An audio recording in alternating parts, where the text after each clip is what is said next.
Today, we look at one of the most formidable fighters in boxing history who took boxing science to a new level.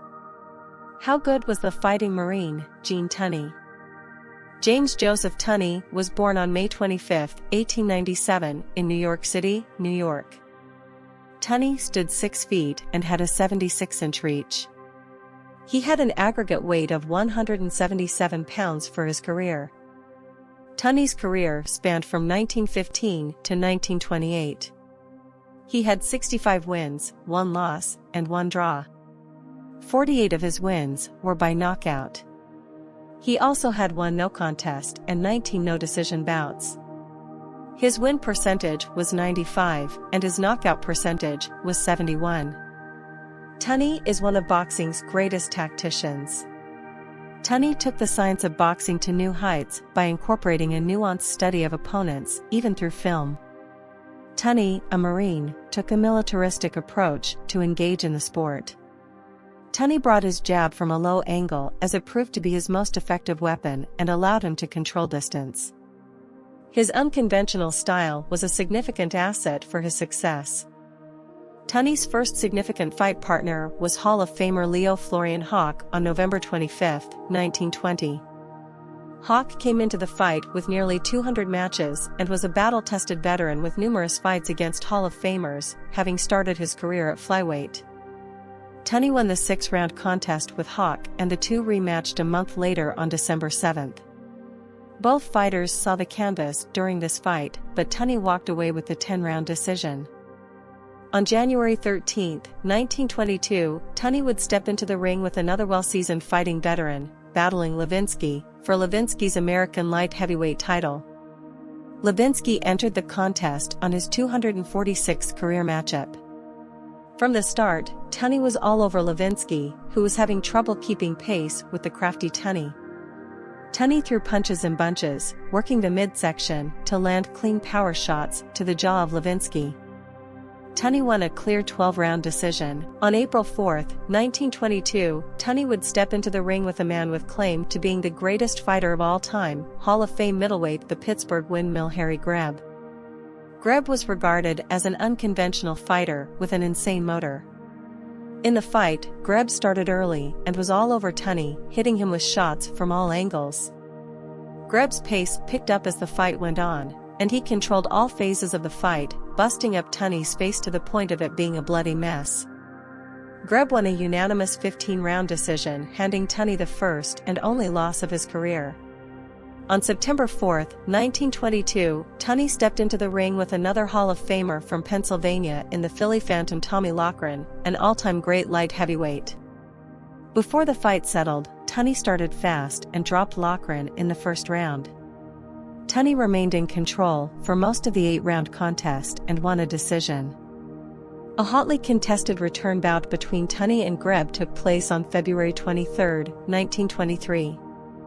In his usual form, Greb was admonished by the referee early on in the fight but still maintained a fast pace as he routinely landed on Tunney, roughing him up on the inside. Tunney put up more of a fight than the first contest and did enough to win some rounds.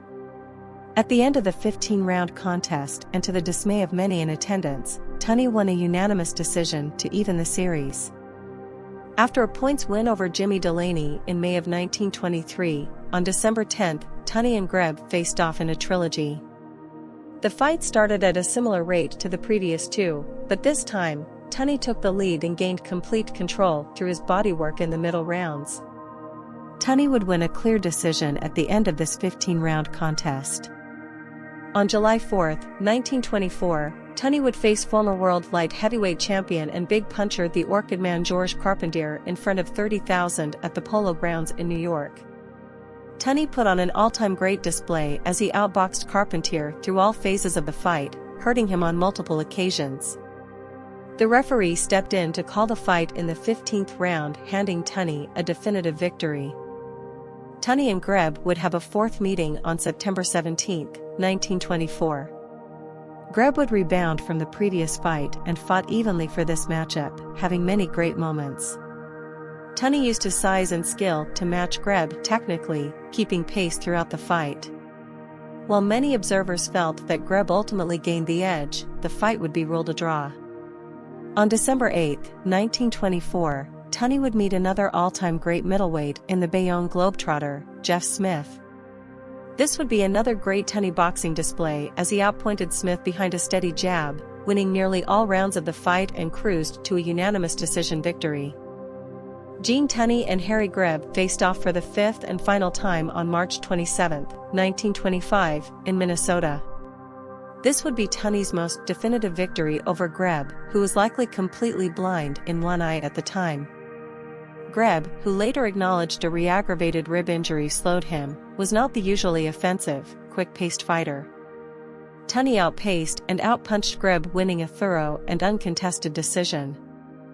A couple of months later, Tunney was back in New York for a June 5 matchup with Hall of Famer Tommy Gibbons in a heavyweight matchup. This would be the final fight of Gibbons's career, and the veteran showed he was game throughout but couldn't maintain pace with the younger, stronger Tunney. In the 12th round, Tunney dropped and finished Gibbons with a pair of right hands to the jaw. This put Tunney in line with another former foe of Gibbons and Tunney's greatest rival.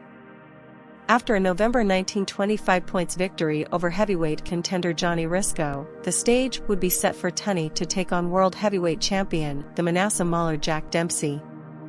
On September 23, 1926, the two legends faced off in Philadelphia in front of a staggering 120,557 fans.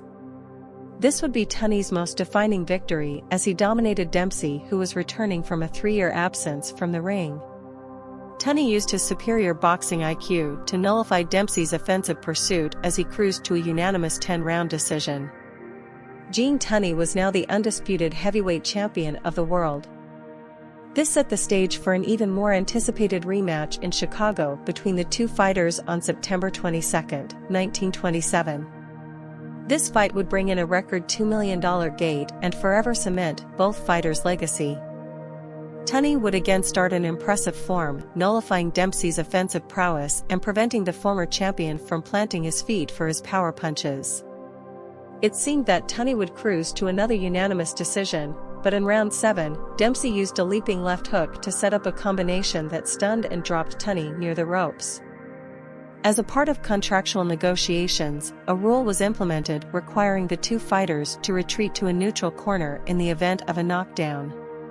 Caught in the moment, Dempsey continued to hover over Tunney, which was commonplace for all of his previous fights, forcing the referee to suspend the count until he obliged. Upon starting the count, the referee started at 1 instead of picking the count up from the timekeeper. This allowed Tunney extra time, and he ultimately answered the count.